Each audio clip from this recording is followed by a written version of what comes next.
इस स्कूल में पढ़ता आज तक मेरे बेटे को प्रार्थना नहीं आती है, सिखाते ही नहीं है। मेरे भतीजे को क्या बोला, तिलक करके नहीं आने का। आपको छुरी नहीं दिख रही, हमारा तिलक दिख रहा है। नशा कर रहे 10वें 11वें 12वें लड़के लड़कियां बाहर नशा कर रहे, सिगरेट पीते, किस करते खुले। कुछ बच्चे स्कूल में चाकू लाते, ये बात इमैनुअल सर को पता था। टीचर को भी मालूम है कि कई बच्चे चाकू वगैरह लेके आते हैं, इनको सबको मालूम था। तो मोमेडियन बच्चे के एडमिशन सबके रद्द करवाओगे। यहाँ पे कोई हिंदू का फेस्टिवल नहीं मनाते, ना रक्षाबंधन ना जन्माष्टमी, कुछ भी नहीं। 8મા ધોરણમાં ભણતો વિદ્યાર્થી 10મા ધોરણમાં ભણતા વિદ્યાર્થીને ચપ્પુ મારી દે અને સ્કૂલ બસ નાટક જોતી રહે, એ સ્કૂલને શું કહેવાનું? પ્રિન્સિપલ સહિતનો મોટા ભાગનો સ્ટાફ જોકરની જેમ બધી વસ્તુ જોતો રહ્યો, પરંતુ કશું જ ન કરવામાં આવ્યું. આ બાળક હવે આ દુનિયામાં નથી. એ પરિવારજનોએ પોતાનો વાલ સોયો ખોઈ નાખ્યો છે, છતાં પણ પ્રિન્સિપલ સહિત કોઈને પણ એ બાબતની પડી નથી. હવે આખો મામલો શું છે, આની સાથે સાથે આની પાછળ કોણ ગુનેગાર છે, જાણીશું આજના ખાસ વિડીયોમાં.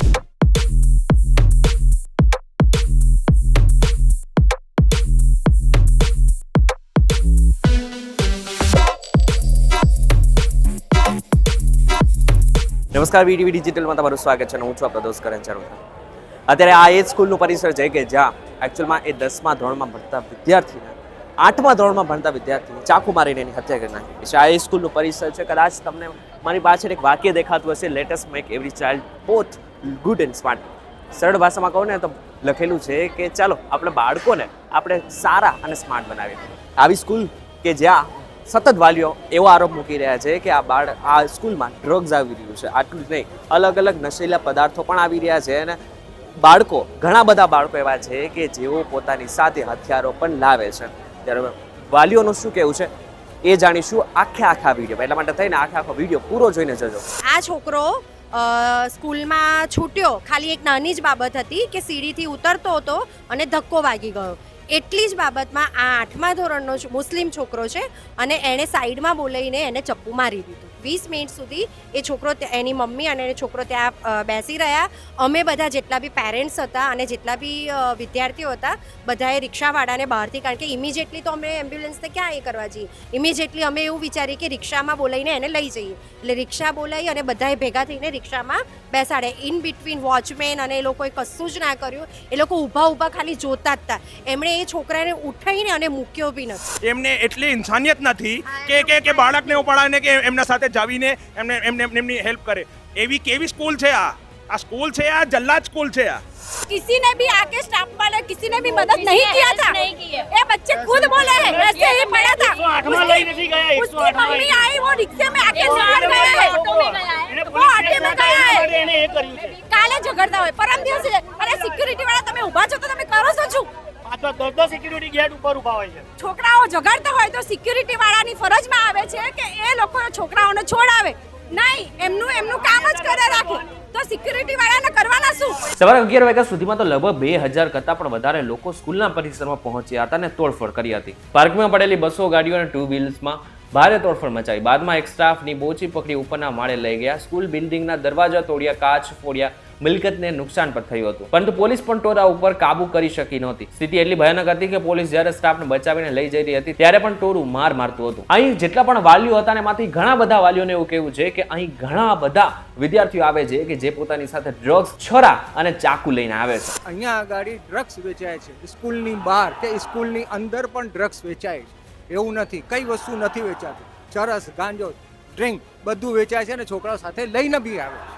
कुछ बच्चे स्कूल में चाकू लाते, ये बात इमैनुअल सर को पता था. टीचर को भी मालूम है कि कई बच्चे चाकू वगैरह लेके आते हैं, इनको सबको मालूम था.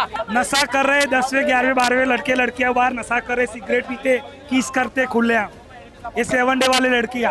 ये स्कूल के ऊपर भी एक्शन होना चाहिए और स्कूल के मैनेजमेंट के ऊपर भी एफआईआर दर्ज होनी चाहिए कि क्राइम के अंदर ये भी भागीदार है. मैं मेरे बच्चों को लेने आता हूँ, बच्चे आपस में झगड़ते हैं बुरी तरह.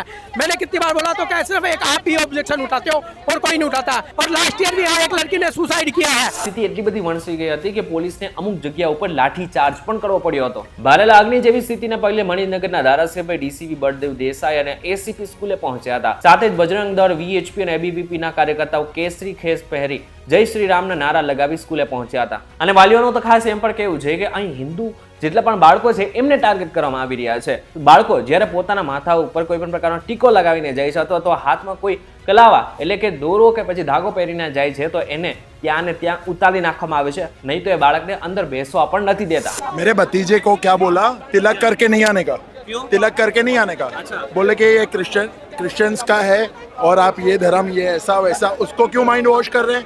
आपका फी पूरा ले रहे हो आप. हमारा माइंड वॉश करने की जरूरत आपकी नहीं है. आपको छुरी नहीं दिख रही, हमारा तिलक दिख रहा है. लोगों को हम यानी बच्चों को पेन लेके नहीं भेजे, हम पेन लेके नहीं भेजे, हम वेपन लेके भेजे. तो मोमेडियन बच्चे के एडमिशन सबके रद्द करवाओ यहाँ से. હજી સુધી પ્રિન્સિપાલ પણ ઘરેથી ફરાર છે. हमारी बाजूમાં જ રહે છે પ્રિન્સિપાલ, કાલનો ફરાર છે ઘરેથી. या स्कूल में मोमेडियन रहेंगे या हिंदू रहेंगे, ये डिसीजन सर पे रहेगा और उससे पता चलेगा कि सर किसके फेवर में बात करते हैं. मुसलमान को निकाल दो, या हमारे स्कूल में नहीं चाहिए, हमें हमारे बच्चों की सेफ्टी चाहिए पहले. અને હવે સમજવા જેવી બાબત, એક ચેટ હમણાં વાયરલ થઈ રહી છે જે ઇન્સ્ટાગ્રામની ચેટ છે. હવે ચેટ કોની માનવામાં આવી રહી છે? એવું માનવામાં આવી રહ્યું છે કે આ ચેટ જે વ્યક્તિએ ચપ્પુ માર્યું ને એ 8મા ધોરણમાં ભણતા વિદ્યાર્થી અને તેના મિત્ર વચ્ચેની છે. મિત્ર એ વિદ્યાર્થીને પૂછે છે કે શું તે કોઈને ચાપ્પુ માર્યું છે? ત્યારે વિદ્યાર્થી કબૂલે પણ છે કે હા મેં ચપ્પુ મારેલું છે. હવે અમે જ્યારે આ સ્કૂલ વિશે રિસર્ચ કરી રહ્યા હતા ત્યારે અમે ગૂગલ રિવ્યુ જોયા અને ગૂગલ રિવ્યુ કદાચ તમને ચોંકાવી દેશે. અહીં ઘણા બધા વાલીઓએ લખેલું છે કે worst school ever. Standard 10th headmaster don't response when any complaint is filed against any teacher by any student. I'm just gonna say this is the worst school. હવે આ માત્ર તમને ગુજરાતી સરળ ભાષામાં સમજાવી દઉં ને તો ઘણા બધા વાલીઓએ એવું લખેલું છે કે આ જે સ્કૂલ છે એ સૌથી ખરાબ સ્કૂલ છે. અહીં એવું પણ લખેલું છે કે આ સ્કૂલમાં જે પ્રિન્સિપલ છે, સ્કૂલનો સ્ટાફ છે એ બાળકોની જે કમ્પ્લેન છે એના ઉપર બિલકુલ ધ્યાન નથી આપતા હોતા. અને ઘણા બધા વાલીઓએ એવું પણ લખેલું છે કે અમારી સાથે પણ અન્યાય થયેલો છે. આવી એક બે નહીં પરંતુ ઘણી બધી કોમેન્ટ્સ આ સ્કૂલને લઈને આવેલી છે. હવે આ દરમિયાન મણિનગરના ધારાસભ્ય અમૂલ ભટ્ટ પહોંચ્યા હતા. તેમણે ખાતરી આપેલી હતી કે જે પણ કંઈ કાર્યવાહી કરવામાં આવશે એ તટસ્થ અને કોઈ પણ વ્યક્તિ કે જે ગુનેગાર હશે એમને છોડવામાં નહીં આવે. જે કંઈ ઘટના ગઈકાલે ઘટી છે ને કોઈ પરિવારનો 15 વર્ષનો દીકરો ગયો છે, ખૂબ નિંદનીય અને દુઃખનીય છે. પોલીસ વિભાગે એની કાર્યવાહી કરી છે. જે કોઈ આનો ગુનેગાર છે એની ધરપકડ કરવામાં આવી છે. શાળાના સંચાલકો અને એના નિયમો વિશે જે ફરિયાદો છે એની શિક્ષણ વિભાગ તપાસ કરી રહ્યું છે. પરંતુ આપના માધ્યમથી હું વિનંતી કરવા માંગુ છું કે સરકાર આમાં કોઈ પણ જાતની કાચું કાપવા માંગતી નથી. જે કંઈ હશે એની સામે પૂરી એક્શન લેવામાં આવશે. આવું ઘટ્યું એવિડન્સ જોડે તમે ચિંતા ના કરો. એવિડન્સ જોડે કોઈ છેડતી નથી થઈ. પોલીસ પાસે પૂરતા એવિડન્સ છે. એ અમને એમની સાથે ચર્ચા થઈ છે. એવિડન્સ પૂરતા મળી ગયા છે. તમે એની ચિંતા. સર, વાલીઓની માંગણી છે કે ચોક્કસ સમાજના લોકોએ અભ્યાસ કરવા આ પ્રકારના લોકો જે અભ્યાસ કરવા ના આવે, શું કહેશો? આ કોઈ સમાજ કે કોઈ વસ્તે એક ચૂંટાયેલા પ્રતિનિધિ તરીકે મારે કોમેન્ટ કરવી એ અઘરી છે. પરંતુ એવું માનું છું કે આવી કોઈ પણ જાતની પ્રક્રિયા કોઈ પણ પ્રકારની કોઈ પણ સમાજનો દીકરો છે અથવા દીકરી હશે અમે ચલાવવામાં. જો કે મહત્વની વાત એ છે કે આ બાદ જે મૃતક વ્યક્તિ છે, મૃતક વિદ્યાર્થી છે એમની અંતિમ યાત્રા પણ નીકળેલી હતી. આ યાત્રા જો કે ડાયરેક્ટ શમશાન સુધી નહોતી પહોંચેલી પરંતુ પરિવારજનો દ્વારા એને તે ડાયરેક્ટ 7 સ્કૂલે જ લઈ જવામાં આવી હતી. અત્યારે અમે જે જગ્યા ઉપર ઊભા છીએ એ બાળકનું જ ઘર છે અને એની જ ગલીએ છીએ. પરંતુ મહત્વની વાત એ છે કે બાળકના મૃતદેહને અત્યારે અહીંથી 7 સ્કૂલ લઈ જવામાં આવ્યું છે.